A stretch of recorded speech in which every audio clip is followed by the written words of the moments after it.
Olá, senhores!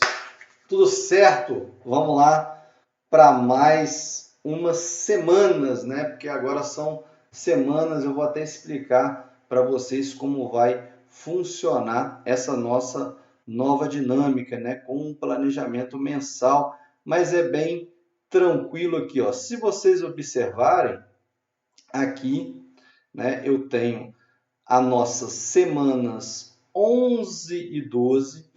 Veja bem que eu coloquei para vocês o período de 17 a 28 de agosto. Então, pessoal, é muito fácil, né, para você compreender as atividades que tiverem, todas as que estiverem aqui dentro, tarefas ou trabalhos que vocês tiverem, vai ser realizado nesse período compreendido aqui. Beleza?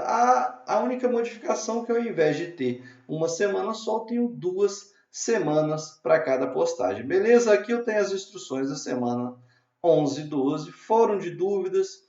A gente vai trabalhar com a nossa abordagem neoclássica, a nossa parte 2 aqui da abordagem neoclássica. Já vou inserir as videoaulas e o vídeo complementar, né? Aqui a gente tem um exercício de estudo de caso, beleza? Então é bem tranquilo aí a nossa semaninha 11 e semaninha 12, beleza? Então vamos começar aqui já com a nossa teoria neoclássica, a nossa parte 2 da teoria neoclássica. E aí a gente introduz um conceito que é extremamente importante que você entenda dentro da administração, que é o conceito de centralização versus descentralização. Professor, o que seria isso? A centralização e a descentralização, elas correspondem à estrutura de uma empresa, à estrutura de uma organização. Se vocês observarem aqui, ó, na centralização eu tenho o poder centralizado no topo.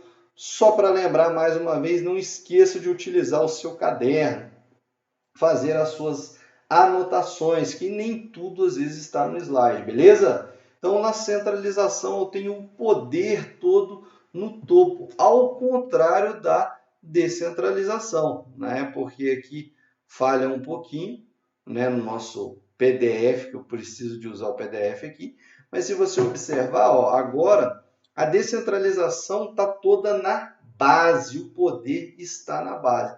Professor, o que é melhor, o poder no topo ou o poder na base? A gente tem vantagem e desvantagem desses dois tipos de estrutura, né? A coloração mais escura aí significa o poder, a tomada de decisões. Vamos para frente. Então, na centralização, a premissa é que o poder está no topo. Quanto mais você sobe a hierarquia, mais se tem o poder. E o poder está o quê? Concentrado. Essa é uma palavra muito importante.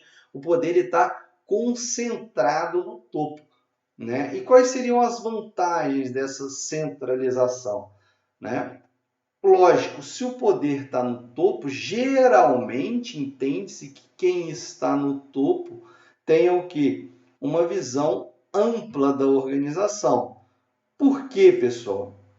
Esse indivíduo que está no topo, ele geralmente corresponde ao indivíduo que tem um maior conhecimento, às vezes a maior experiência dentro de uma empresa. Então, né, nesse caso aqui, nada mais coerente de que se ter esse indivíduo para tomar as decisões na nossa organização, ou seja, um indivíduo que tem uma ampla visão do topo. E, consequentemente, geralmente o indivíduo que está lá também ele está mais treinado, está mais preparado para tomar as decisões dentro da organização.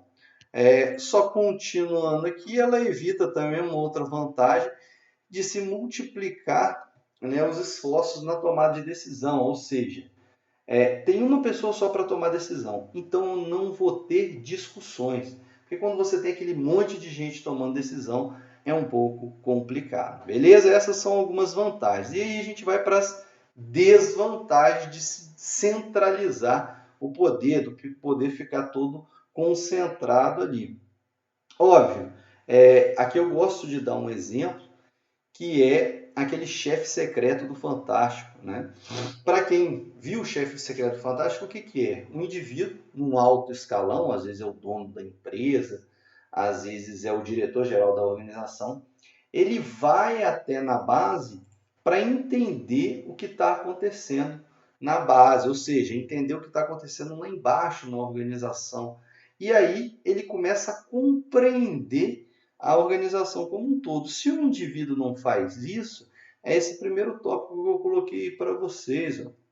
Ele fica com muito pouco contato, sem entender e compreender as adversidades que ocorrem dentro da sua própria empresa. E outra coisa também, as linhas de comunicação, ela, quando você tem uma estrutura muito alongada, ela sofre um chamado ruído. O que é ruído? A gente já viu isso, hein? Ruído é a falha na comunicação. Ou seja, a comunicação ela não chega efetiva aos escalões inferiores da empresa. Se a comunicação não chega efetiva aos escalões inferiores, provavelmente é uma comunicação falha, né? E nem sempre, já que o gerente não desce lá embaixo para conversar com o nível operacional, a base, nem sempre as decisões lá de cima condizem com o nível operacional. Isso é muito importante a gente abordar aqui. Por quê? Porque às vezes quem está em cima tem a decisão do todo, tem um planejamento feito muito corretamente, muito bem, só que não está alinhado, né? Às vezes tem problemas que só o chão de fábrica, só as pessoas que estão na base da fábrica que conhecem. Às vezes é um problema de relacionamento com o cliente, porque quem vai atender o cliente diretamente, às vezes é o vendedor. E o vendedor ele sabe o que está acontecendo, né? As angústias às vezes que os clientes estão passando, a dificuldade às vezes do cliente encontrar determinado produto na loja. Então, o diretor, o gerente geral, ele precisa conversar com essa base. E aí a gente já vai para outra estrutura que é a descentralização das organizações. Lógico, qual que é a premissa, uma das principais premissas da descentralização aí? É que as pessoas para tomar decisão, lembrando, ó, só voltando aqui para te mostrar, ó, a descentralização é aquela parte escura, tá lá embaixo, ou seja, eu tenho o poder de tomar decisão. Se o meu cliente ele não quer comprar um produto, por ele estar percebendo uma falha, eu tenho esse poder de talvez ir no estoque, trocar o produto ou poder agilizar um reparo desse produto para o meu cliente levar. Eu não perco a venda, porque se for uma organização às vezes centralizada, eu dependo da autorização da minha chefia. E às vezes a minha chefia não está na loja, não está na organização, então eu perco uma venda para esse meu cliente. A tendência moderna das organizações hoje em dia, pessoal, é descentralizar. Por quê? Né? A ideia aqui, né, você deve anotar, a ideia vem do empoderamento, o empowerment, que a gente já falou, né? Você dá poder de tomada de decisão para os seus funcionários do nível inferior, porque à medida que você dá poder para eles, eles podem tomar decisões de acordo com o que vai acontecendo nas empresas, né? Aquele indivíduo ele tem mais autonomia e isso é muito bom porque o indivíduo com maior autonomia ele se sente responsável e parte da organização. Então ele tende a tomar muito mais decisões e ser um indivíduo muito mais proativo na liderança aí da sua empresa. Então, algumas vantagens a gente já falou aqui.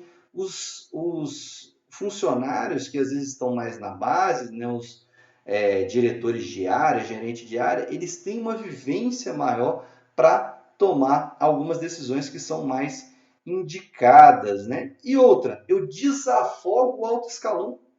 Se todo produto que dá problema, toda falha na comunicação, todo problema de relacionamento com o cliente, eu depender lá do meu diretor geral, do meu gerente geral, ele nunca vai poder o quê? Planejar, fazer um planejamento de crescimento da minha organização. Então eu desafogo, né? Eu não preciso de levar essas pequenas decisões tudo para a direção geral. Eu já tomo decisão ali, sobra mais tempo para o meu diretor geral pensar, né, na alavancagem dessa empresa. E uma outra vantagem, né? Vocês podem ver que a gente tem bastante vantagens, tanto é que a descentralização é uma tendência atual, tá, pessoal, das organizações. É de ser comunicado muito mais célere as decisões. Por quê? às vezes é só uma decisão para o coordenador ali do seu setor. Então você fala rapidinho com o seu coordenador e pode já tomar a decisão para a empresa tocar, ou até você mesmo que está atendendo o seu cliente. Você pode tomar essa decisão de maneira muito mais rápida, mais ágil aí, né?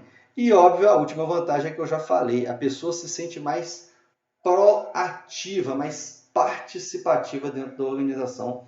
Isso tende a elevar o moral do funcionário, beleza? Nas desvantagens, né?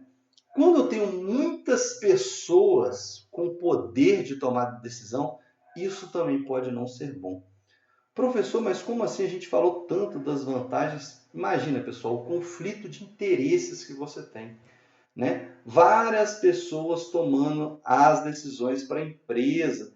Então, isso também pode acontecer um conflito de interesses muito grande. E aí, às vezes, algumas empresas evitam isso até mesmo para não chegar esse problema ao cliente, né? Você já deve ter passado, né, em alguma loja, em alguma organização, os próprios funcionários brigam entre si pela tomada de decisão. Isso não é legal, nenhum cliente está ali querendo passar por essa situação, além de ser uma situação bastante chata, né?